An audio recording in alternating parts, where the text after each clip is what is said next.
তুমি কি জানো উম্মত, আমি 23টা বছর টানা তোর জন্য কেঁদেছিলাম উম্মত। আমি এমন কাঁদা কাঁদছি রে উম্মত তোদের জন্য। এশার নামাজের পরে দাঁড়াইছি, ফজরের আজান পর্যন্ত আমি আমার মালিকের কাছে তোদের জন্য, উম্মতের জন্য চোখের পানি ফেলে কাঁদছিলাম। আমার এত চোখের পানি তোর দিল গলাইতে পারলো না।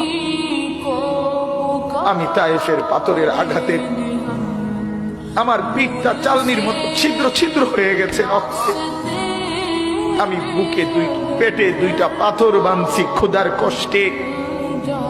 আমি উহুদের দান্দান উহুদের ময়দানে পড়েছিলাম বেহুশ হয়ে। আমার ঘরের চুলায় 3 মাস রান্নার জন্য কোনোদিন চুলায় আগুন জ্বলে নাই। আমার এত চোখের পানি, এত রক্ত, এত ক্ষুধার কষ্ট, কিছুই তোর মন গলাইতে পারলো না।